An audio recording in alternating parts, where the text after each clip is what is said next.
Welcome back to the TEL Researchers and HQ Researcher series. It's been a while, and it's good to see so many familiar faces and new faces as well. My name is Piyun Wong. I am a trustee of ALT, and I am Senior Advisor in Digital Pedagogy and Practice at Buckinghamshire University, and a PhD candidate at Lancaster University. Before I introduce Emily, I just want to bring John in to introduce himself. Hi everyone, my name is John Brindle. I am Learning Design Manager at Edge Hill University and also a PhD candidate in TEL and E-Research at Lancaster University, which is really cool. Thank you very much. So it is a great pleasure to introduce to you Professor Emily Nordmann, who was fairly recently made Professor in Evidence-Informed Education. What it means is she really cares about scholarship output as much as research. She really cares about people who are on teaching learning track, as well as sort of, the traditional research output, etc. You might know Emily from her research in how lecture capture can support a diverse sort of student body in their learning, but Emily is many more things, including a ray of sunshine every time I see her. I just really look forward to speaking to Emily. She always makes me happy and put me in a good mood. So without further ado, I am going to pass over to Emily to share with us her story as a scholar. Thank you very much. Thank you for the glowing introduction. I will try to live up to it. But yeah, as Piyun said, please feel free to put in the chat. Is there anything else? If you've got any questions as I'm going along or anything you'd like me to expand on, please do. The link tree there, so my slides are available. So anything that's hyperlinked or whatever, you can get the slides and links to my social media and all that kind of stuff. So I decided for this talk, it's going to be a little bit of a career journey through the education focused track, and that will be kind of chronological. I'm then going to talk a little bit about what I think in terms of how we improve the quality of scholarship, both through kind of being strategic about what you do your scholarly research on, but also about improving the research that we do by having a theoretically informed approach to our research. And then I kind of want to finish off by talking about the importance of mentors and mentoring, because I think I'm really proud of my career, but I haven't done it alone. And I think that's really, really important to recognise. In terms of some context as to who I am and so on, I come from a background of multiple deprivation, and don't worry, we're not about to have an hour of trauma dumping, don't worry. But as I have gotten older, I have come to the realization that I think I make a lot more sense if you know that. Not just personally, but professionally, I think I make a lot more sense. So when I talk about the importance of fairness and equality of opportunity and having someone in your corner to fight for you, these are not things I read about in a book. These are things I did not have as part of my life for a very long time. And so when I say that they're important to me and they make me very angry, I think it's important to know where I'm coming from. I have also worked exceptionally hard. COVID nearly kills you. I have worked very, very hard, and I don't think, there's some of the things that I think you don't get there by luck alone. But I have also been very lucky, despite that background of multiple deprivation. I think there are times in my career where I have been lucky, and I think it's really important to acknowledge that, because I also know that I have a little bit of survivorship bias.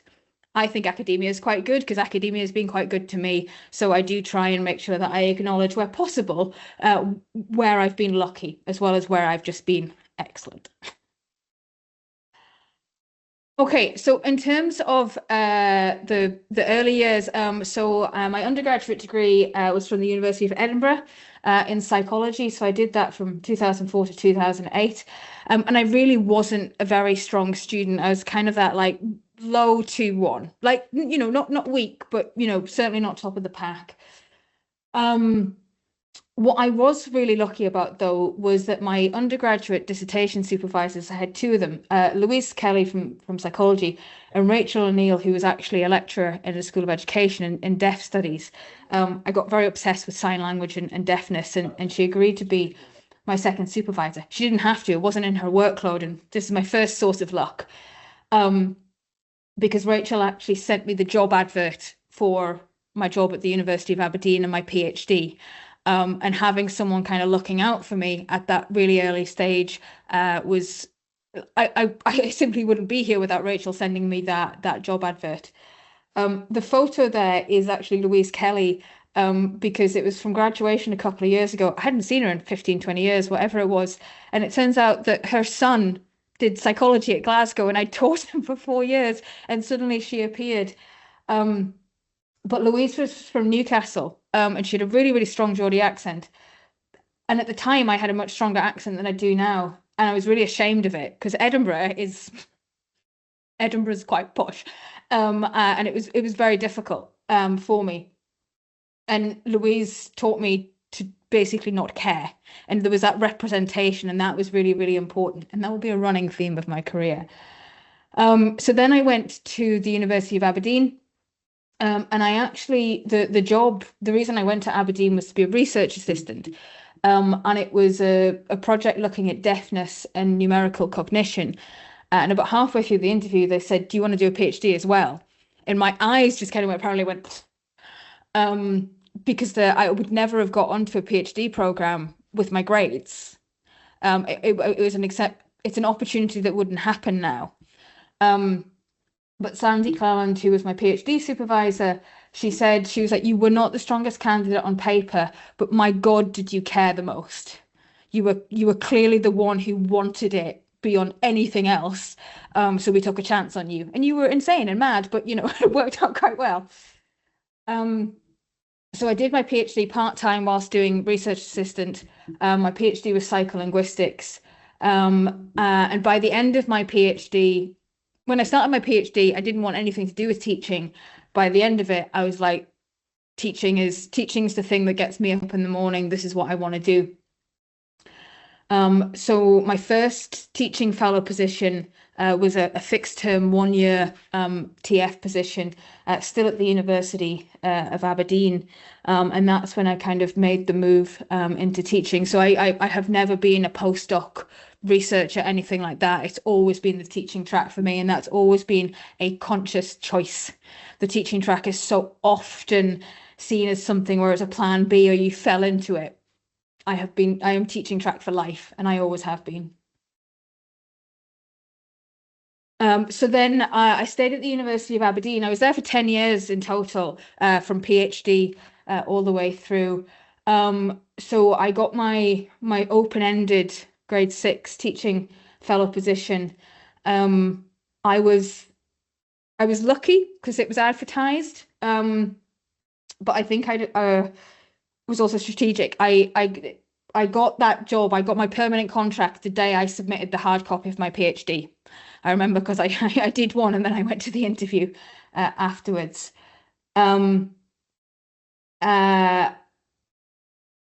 I think the other thing that I was really lucky about at Aberdeen was that it wasn't that established, but Aberdeen did have a full education focused track. So you could go from teaching fellow to professor on the learning and teaching track. And that was really, really important to me. And I consider myself very lucky that I have always been in that environment. For me, it's never been anything different. This idea that I could reach professor was there from a very, very, early stage of my career. And I'm very grateful for that. In 2014, I then did my PG Cert in higher education. I got my fellowship of the HEA. But the PG Cert that I did, part of it was you had to do an educational research project. And that research project was on lecture capture. And that became my first publication. So it became Nordmann et al. 2019. So a bit of a publication lag in terms of how long it took. But that's where the lecture capture stuff started. It was actually as part of my PG Cert. And I was working with a number of people from the central team on that paper as well. In 2018, I was then promoted to lecturer, so grade 7 on the scholarship track. And in terms of my kind of early focus, so Social media at the time was, the use of social media for higher education was becoming more of a thing. So I had set up Facebook groups, for example, back in the day when the kids were on Facebook. They're still on Facebook now. Anyway, and I was given the freedom to do that, and there was that community aspect to it. The big part of my career has always been level 1, so teaching first year students, and also as the lead of first year as well. And that actually ended up being a role I did for 10 years. I just stepped away from it this year. I was also lead of our peer assisted learning scheme in psychology, where students, would kind of support and mentor other students. And I continued doing my work on lecture capture. And because of that initial project I had done, I was invited to consult on the University of Aberdeen's lecture capture policy. And Peter McGeorge at the time was the vice principal for teaching. I can't remember what exactly they called it.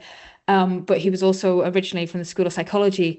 And again, I think I was lucky in that he knew to ask me. He knew about the research I'd done because he was in psychology. And so I got that opportunity fairly early on in my career to actually influence institutional level policy with evidence. I remember the Senate discussion about that lecture capture policy, and someone being like, "Oh, well, we just need the evidence on whether it affects attendance." And I was like, "We do have it. You just don't like it."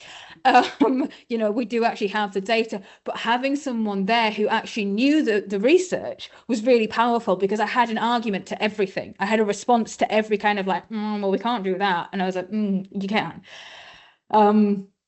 But again, Peter putting me in that position relatively early on, I think was incredibly beneficial to my career. So I stayed at Aberdeen until 2018, and then I moved to the University of Glasgow in November 2018 as a grade 8 lecturer. And the big reason that I moved to Glasgow was because Glasgow has a really big focus on open science and reproducibility and teaching kind of data skills and stuff. And this had become a really important part of what I thought the future of psychology education was, and my values about openness and transparency and so on. And God, I miss 2016 Twitter. The reason I got my job at Glasgow is because of Twitter. It was so hugely influential to me. I met the Glasgow team on Twitter. I learned all about R and reproducibility from Twitter. I mourn its loss. It's why I'm here. But again, I was given level 1 to lead. So I had a 1-year break in being level 1 lead, and then I got given level 1 lead at Glasgow as well. And I think it's that thing of, you want to be able to have different opportunities and to grow and to challenge yourself. I think I've also massively benefited from being given a role that I could really become an expert in. I'm glad it's now done and I've moved on, but at the same time, being level 1 lead for 10 years in 2 different institutions, I really understand that role truly from all the different parts of it. I was then promoted to senior lecturer in 2021. I should also say there's COVID in the middle there. COVID was awful. COVID nearly broke me. I worked 70 hours a week. I had for COVID, I had 730 first years, and I had an additional 400 MSc students that I was all course lead for, and they were all learning R and data skills online. And it was the hardest thing I have ever done. It was, it was really, really difficult. And I think one of the things I learned about kind of leadership and evidence-informed education during that time was, I think there was a lot of us in the kind of the learning technology community really felt the need to champion online learning, and to be like, online learning is just as good as in-person learning and so on. I think one of my retrospective frustrations with that discussion is that in some ways, and I did this myself, we were so concerned with championing online learning that what we forgot was actually this wasn't online learning. This was people who hadn't chosen to learn online. This was 18-year-olds trapped in their room, and simply saying to people, but it's just as effective, was ignoring all of the psychology and all of the humanness of everything that was going on around you. So that was an aside, just the trauma of COVID will never leave me. So yeah, senior lecturer in 2021. And I think it was when I kind of shifted towards more of the leadershipy kind of stuff. So one of the things that happened at Glasgow was that we updated our lecture recording policy after COVID to be the recording of teaching policy, which is a minor shift, but it just reflected the fact that recording isn't just about lecture capture now. And we had these weird gaps where lecture capture was covered with policy, but other recordings weren't. And again, my research background allowed me to take that position. I also then became the convener of Transitions Working Group, which is our institutional level working group that looks at supports transitions in, through and out of university. And that group has a really big focus on widening participation and supporting students from disadvantaged backgrounds, which is incredibly important to me. But also, mature students, but also things like study skills and all that stuff I've been doing was level 1. A really big role that came about in 2022 was I then became Deputy Director, that should say, of Education for the School of Psychology and Neuroscience. And that's a role I'm still in, although I will be stepping down this year. And the main thing I have done in that role is I don't really talk about this in social media because it's not really appropriate to do it. I have built our workload model, and we didn't have one. It was essentially workload was you give it to someone until they burned out, and then you hire a new person and you give it to them until they burned out, and so on. And nothing was written down. And my own workload during COVID, and actually I will say before COVID, Glasgow nearly broke me before COVID. I was like, okay, I don't want anyone to have the same experience I had. So we're going to try and fix it. And it's not perfect. I have not fixed academic workload because if I had, I'd be a millionaire. But certainly I think I'm confident enough to say that I have made things better for my team. And we've been able to, it's a work in progress, but we're trying to make sure that workload is distributed more fairly.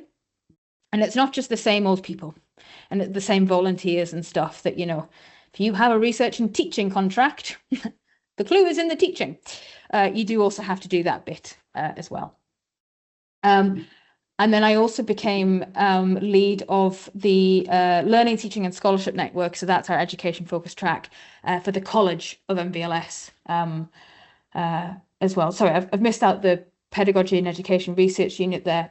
So in the School of Psychology, we are unique within the institution. We have a very large LTS team.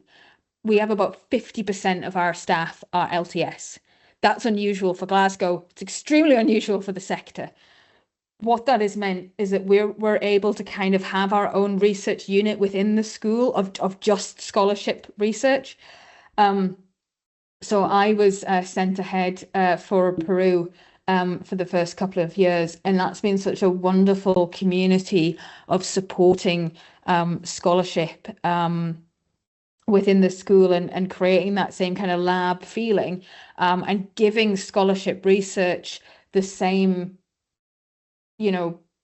priority or, prestige as, some of the other research that's done in the school. So 2024, I then got principal fellow, which was basically the three parts of my principal fellow application were lecture capture, unsurprisingly, kind of my leadership of policy, research, study skills, all this kind of stuff. The second thing was support of LTS staff. So this was my thing on my work on workload and also my work on supporting scholarship and creating those communities. And then the third case study for my principal fellow was about open educational resources. And this is just kind of, it was a slightly amorphous case study, but one of the things I have always done throughout my career is just make everything open. My lecture slides, my research, these slides, everything. If you look at my OSF page, it is just everything's there.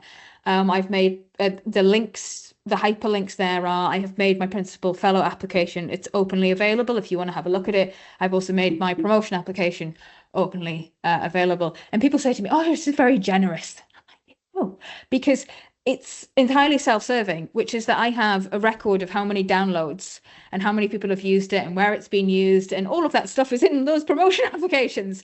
I get invited to do talks like this because of that stuff. So I don't actually see it as generous. I see it as strategic. It costs me very little to make things open, but it helps other people and it helps myself. I then was appointed to Associate Dean of Learning and Teaching, and this is for the College of Medicine, Veterinary and Life Sciences earlier this year. And the main bit of my remit is supporting LTS staff, but now across the college. So it's basically, what's quite nice about, I love this job, that it has become, it's what I've always been doing, but just a step up every time. And I get to support people across the college. And then, yes, in the end of June, I was promoted to Professor of Evidence-Informed Education. And that was an emotional ride, but I'm very proud of that as well. And again, the application is there. In terms of the common threads, and I've touched on some of this before, the reason I chose evidence-informed education as my professorial designation is because I think one of the features of my career has been making sure that there is something that informs every decision I make. Sometimes you don't have an exact evidence base for it, but this could be, informed by the literature. It could be informed by my own research, or it also could be informed by any source of data I can get my hands on. So, for example, all of the workload stuff was data-driven. I've managed to make a workload model because I've been able to show quantifiably where, where the inconsistencies are, where we're not spreading it fairly, where the pressure points are, and so on. And I think that's really important to have that, like whatever decisions you're making and how you're leading it, even, regardless of what it is, having that evidence-informed approach, I think has given my work a robustness that is really important. I think another theme is getting the basics right. And I think if I went back in time and said to 20-year-old Emily that she'd be just talking about the foundations and being slightly conservative, I wouldn't believe it. But actually, when I look at what I have done, my focus is really on the foundations. It's about having that really strong, foundation. So I focus a lot on study skills at level 1. I think attendance is really important. You should be flexible, you should be inclusive, you should be disability aware, all of this stuff. But you know what? We know from the evidence that actually if students are turning up, that's half the battle for a number of different reasons. There was also things like when we redid Moodle and stuff at COVID, we put in checklists, we call them progress trackers, just giving people all that structural signposting stuff. And I truly believe that innovation in teaching, the best form of innovation is just doing it well, just getting the basics right and doing it well. I think we focus on the shiny end of the scale sometimes, and actually if students just knew what they were supposed to be doing, when they were supposed to be doing it, and why they're supposed to be doing it, that's, if we all did that, I think education would be a bit better. But also things like workload modeling. If you want people to do scholarship, they need time to do scholarship. If you want people to, be able to design new courses, they need time to do it. So actually, I think my approach to leadership has been, don't look at the problem there, go 3 steps before and look what's causing it. And actually, I think that is where the more structural, systemic change can be made, and the more long-lasting bit. If you just focus on what the actual specific issue is, I think you miss the more structural stuff. I would also like to think that I have taken a pragmatic approach to leadership. And I learned this during COVID a lot, which is like there's best practice in education. There's evidence, the evidence-based gold standard, all this kind of stuff. That means nothing if your team are unwilling or incapable of implementing it, right? So sometimes the best solution is the one you're able to implement. And you have to, as a leader, kind of understand all of the constraints and the context that you're working in. To give you an example, the lecture capture policy at Glasgow, when we redid it, we made 2 adjustments to the policy. First of all, our lecture capture by default is audio and slides only, no video. And secondly, the recordings are released with a 24-hour delay. And the third thing is that we essentially, it's opt out, but there is a clause that's like, you can opt out for personal reasons, which is, I don't want to, right? We don't track it. We don't record the reasons for it. Giving people those 3 things made them feel like they had agency.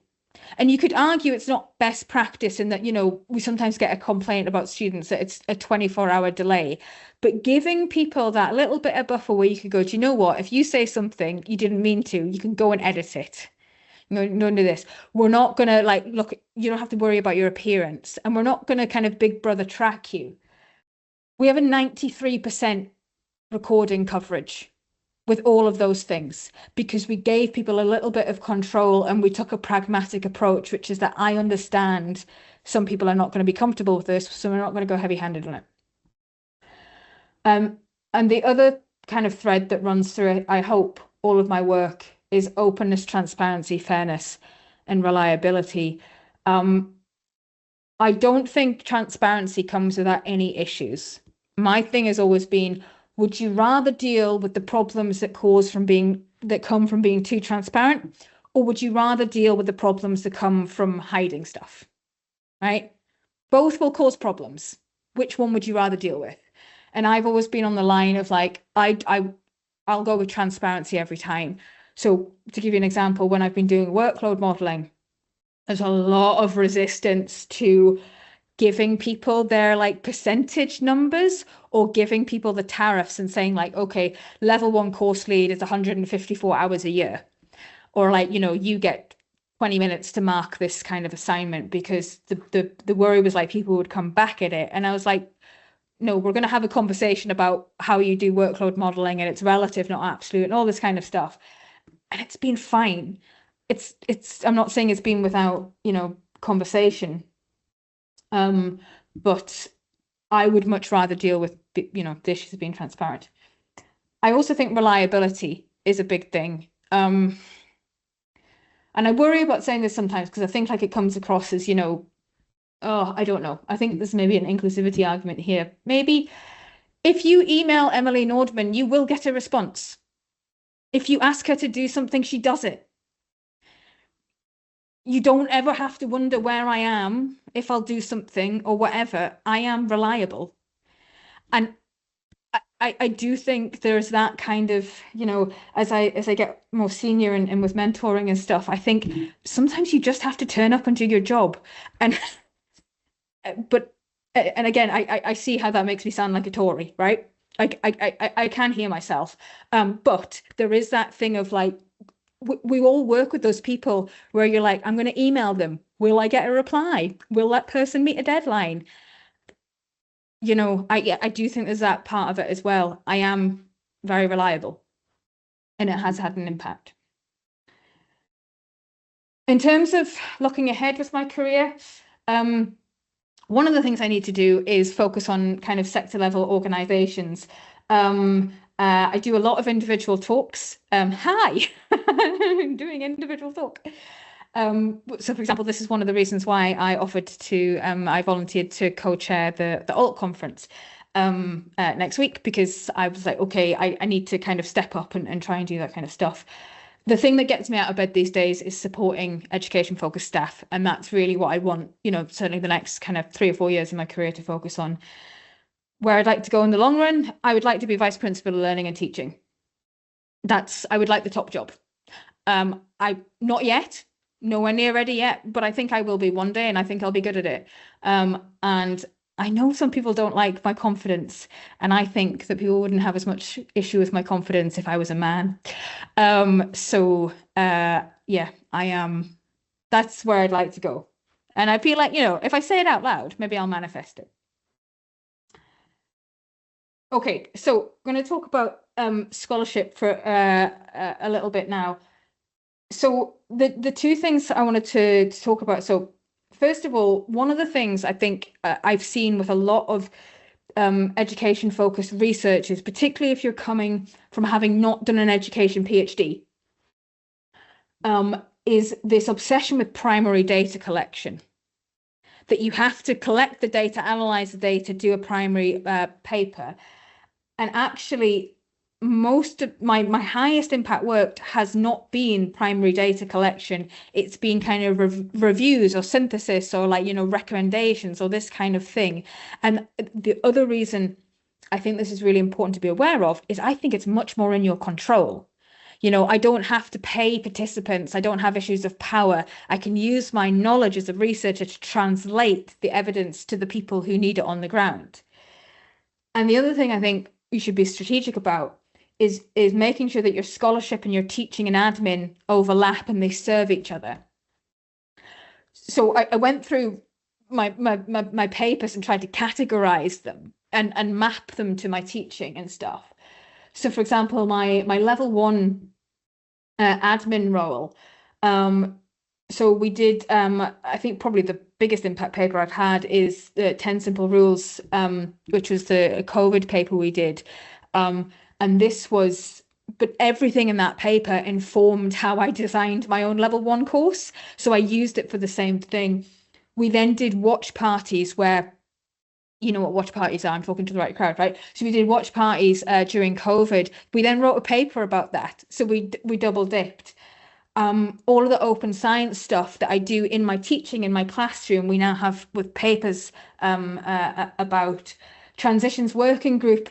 So a lot of my lecture capture research, I can see Jill's here. Hi, Jill. Is about kind of oh my God, do you still have that voice note?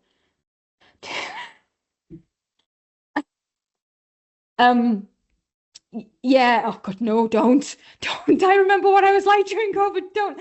Oh, great. Thanks, Jill. Love you. Yeah, so a lot of my work with Jill is about widening participation, but that has supported my role with Transitions Working Group and then all of the lecture capture stuff as well. And I think the point is here, I never have to completely shift cognitive modes. Like everything I'm doing supports everything else I'm doing.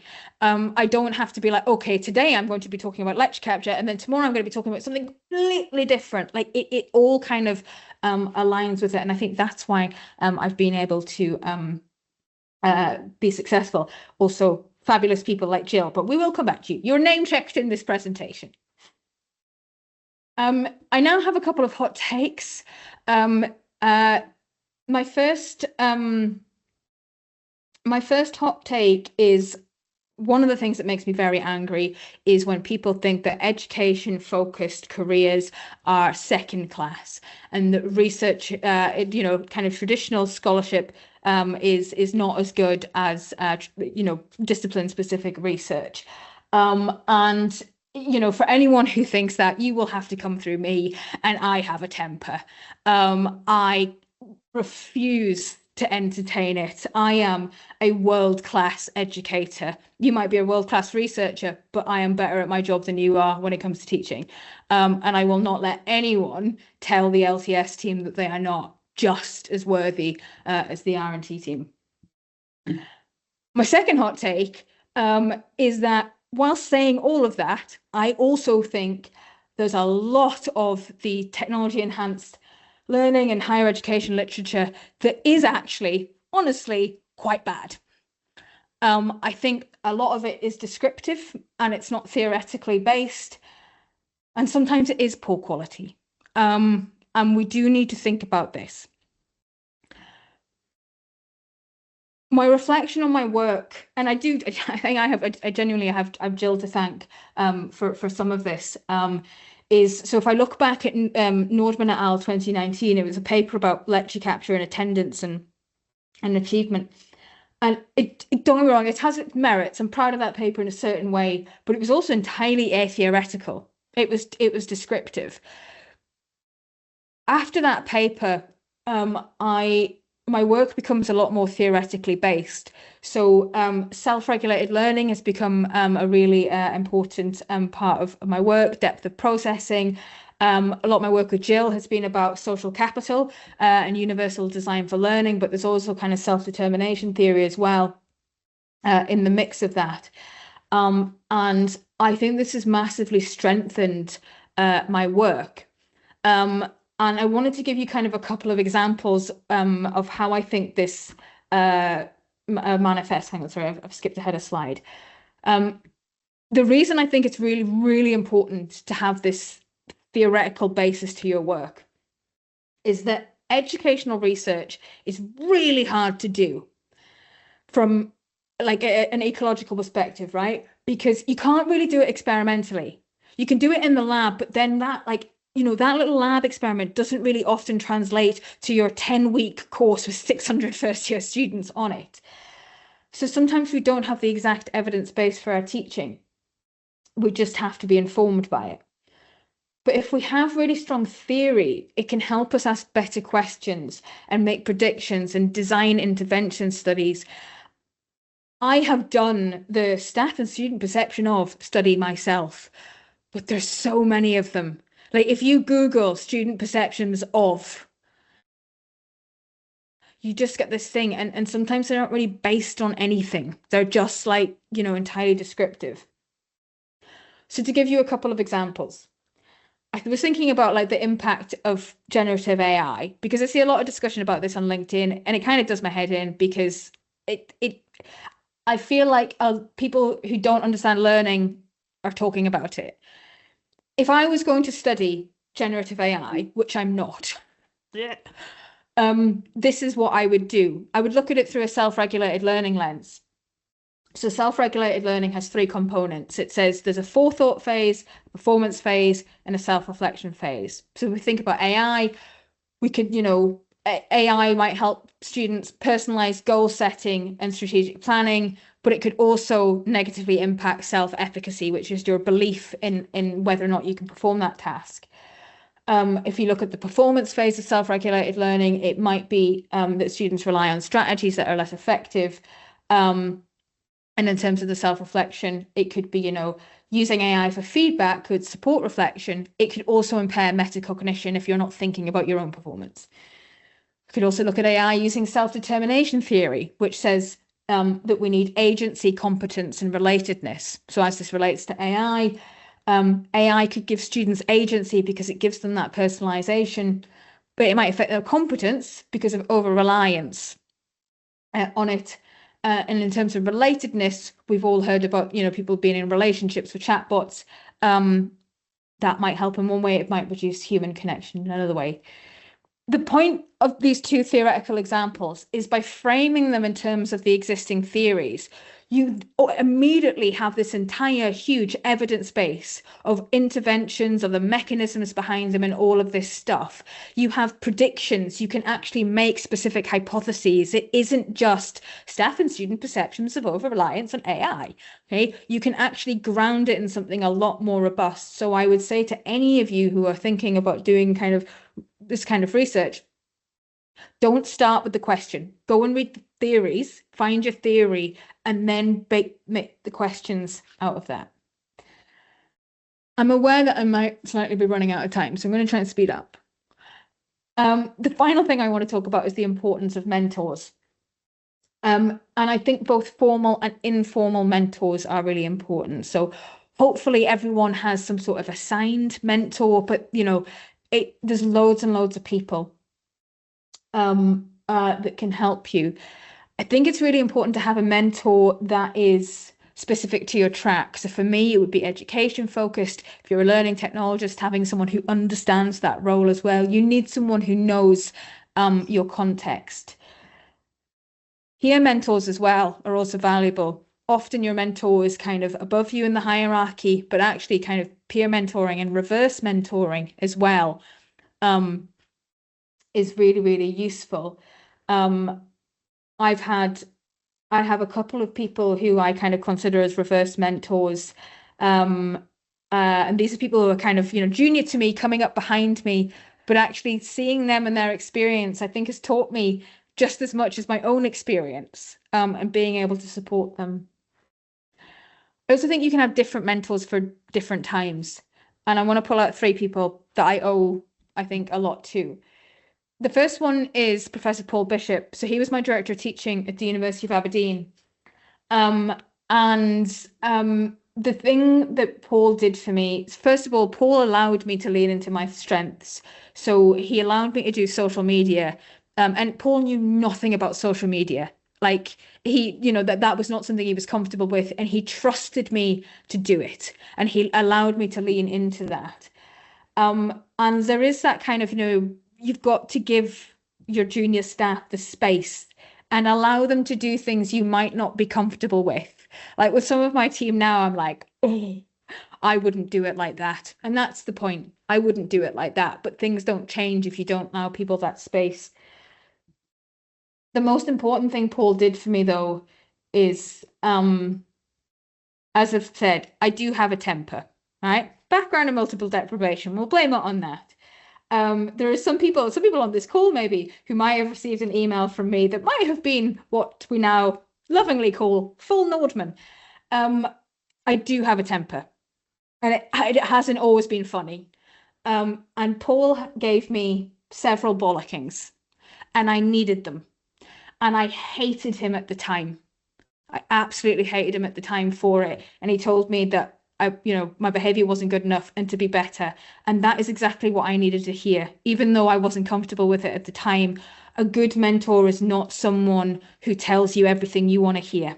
A good mentor tells you what you need to hear.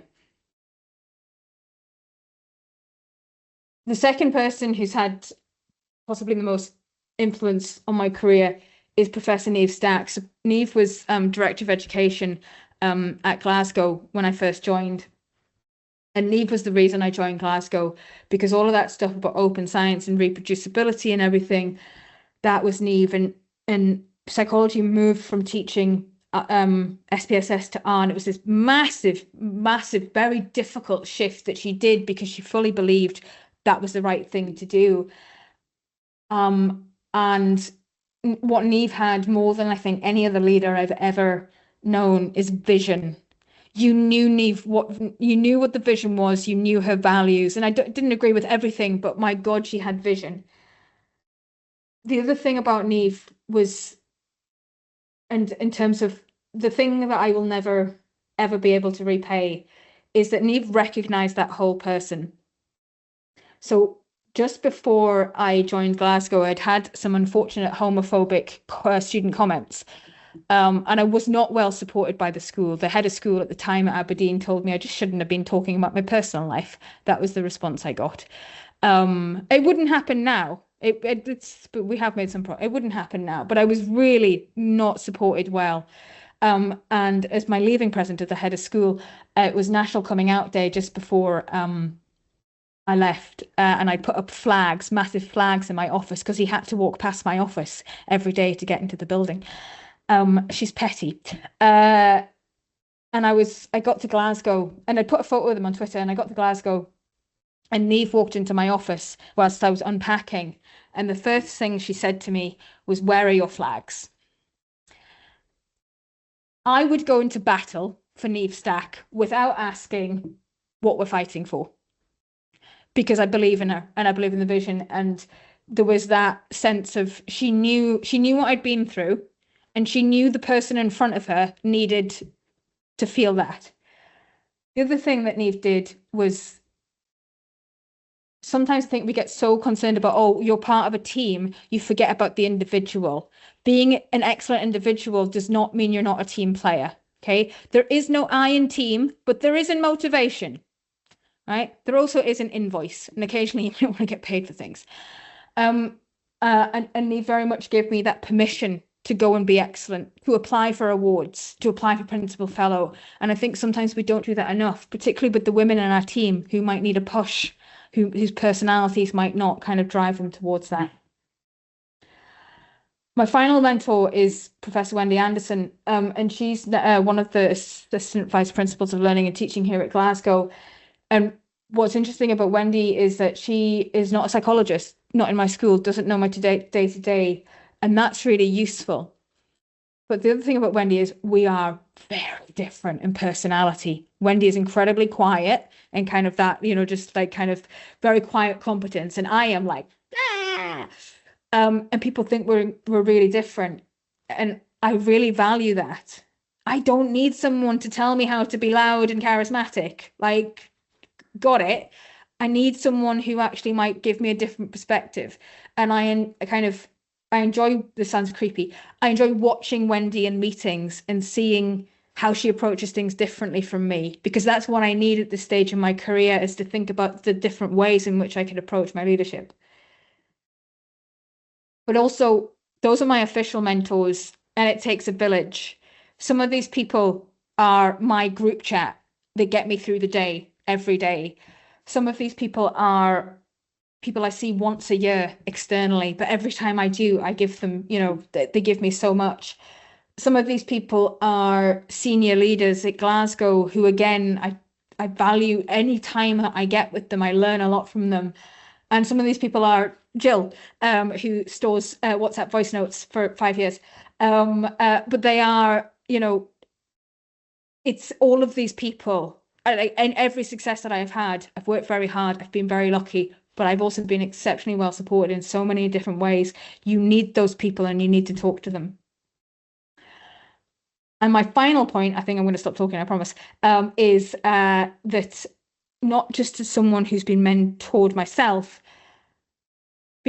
moving into the mentor role has been one of the most wonderful things of my career for the last few years.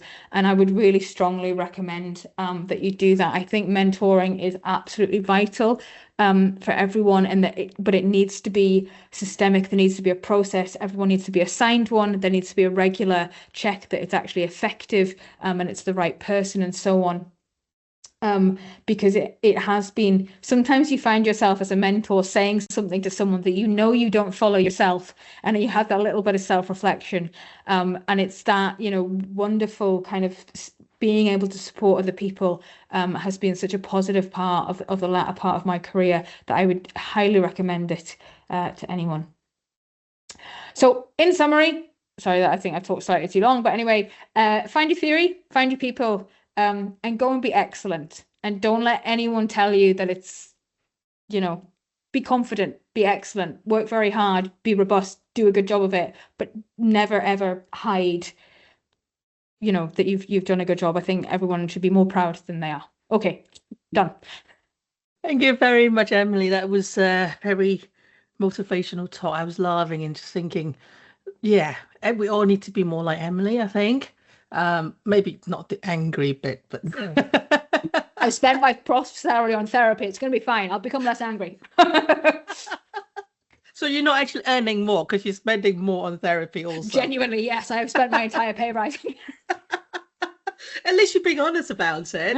Yeah. I'm going to open the floor up for questions. Anyone wants to ask any question, please feel free to just talk, or in the chat, whichever works for you. From Tom, how would you recommend going about founding your theory? Where can I start? So I think it will depend on where you're coming from and maybe kind of your specific if you've got, I started with psychology theory, so self-regulated learning, self-determination, because I'm a psychologist. If you're not coming from that kind of background, then I think there's literally, I can go and find them. I think it, like Wikipedia almost has a list of like educational theories, that kind of thing. I mean, the list I gave you there on the slides of like self-regulation, self-determination, cognitive load, that kind of thing. There's some like big standout ones. So you can kind of I would start with the big ones, and then go into the more niche ones. But I think literally if you just Google list of educational theories, you will get a starting point. Fiona, this is such an incredible talk, Prof. Norman, so inspiring and useful. Thank you for sharing. Okay, I'm going to ask a question. So I was particularly sort of inspired by how you sort of, talked about finding your people, finding your mentors. And I too have a few mentors. And I always do, I don't know if it's a women thing or just a kind of like sort of me. I always feel a bit awkward telling one of my mentors I'm also talking to another mentor. I always kind of feel like I can't let them know that I've got more than one mentor. What's your thought on that? Like having multiple mentors at the same time or different stages of your career? I think any mentor worth their salt wouldn't mind about that. There are things I know people come to me for, and I think there are things I'm not so good at. I have my perspective, I have my experience, and that's what's informing my mentorship. But you need different voices. And actually, sometimes what you need is two different people to tell you the same thing. That's really powerful. I agree, and normally my team of mentors do end up telling me the same thing. Yeah. Particularly when I'm about to make a wrong decision. Then if 3 or 4 different voices are saying to you, this is gonna be a car crash, then it probably would be a car crash. Yes. Yeah, I wouldn't worry about that. Question: have you ever felt mentored by students?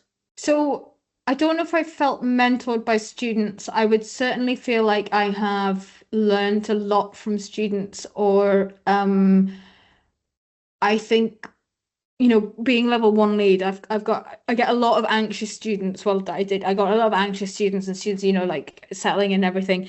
And I think what they have done is they have helped me realize what's important to me. So when they come in and they're feeling like they're not good enough for all this kind of stuff, or they're lacking in representation, I really like that I'm very out at work in terms of being queer, and I love that I have that impact on the students. So I don't know if I will say that I feel like I have been mentored by students, but I've certainly learned a lot from them. I suppose I have also learned, it's not really mentoring, but that, I do have a temper. And I have had to listen to a variety of sources of feedback, including from students, on that. It'll be the thing that I have to work on for my entire life. Okay, it is just who I am. So yeah, that wasn't a great answer, but it is the answer you're getting. Simon, get a hand up. Thanks, Emily. I've really enjoyed that kind of story, that journey. Those journeys are so important to, I think, talk to other people about, and also to students as well, because I think that's great. My question, though, relates to your kind of this tension between TNR and TNS within kind of the academy. And because my professorship's also TNS route, and the extent to which the challenge that exists, I think, and tell me if I'm wrong, that even if you go through a TNS route, you sometimes end up with TNR colleagues on a panel.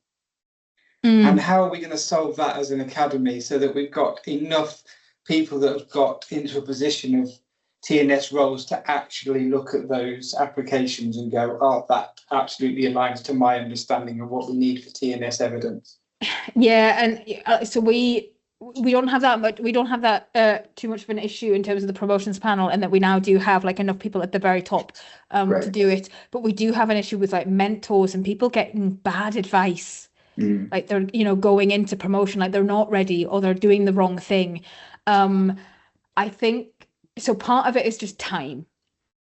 Glasgow has a fairly established, robust teaching track, so we're now getting those senior people in there. I think we maybe also need to all work together, which is that if your institution does not have a promotions panel made up of senior LTS people, then can we work together? Like also in terms of my external influence, at some point I would like to go for the professorial rezoning and get paid more. So that will also, in terms of my influence, I'm quite happy to sit on a promotions panel for another institution whilst they are building up their own senior tracks. I think some of it is we just have to recognize that this stuff takes time and to work together. Or maybe we need a database of people that are willing to do that, because I think the problem is it's great in here now. I know I've written down Emily would be happy to come and join panels for us. But actually, you need to kind of know that exists, don't you? Yeah. Maybe that could be, I'll add that to my to-do list. I mean, you can do a swap. Emily goes to Manchester once a year. Simon comes to, Glasgow once a year. Then happy days, isn't it? Because it's all It about sounds the like kind of Glasgow doesn't need it, but Manchester certainly does. So thank you very much for joining. As Emily made a public announcement, if you email her, she will reply. So, but please, only email her with important thing, because she's got many important things she needs to attend to.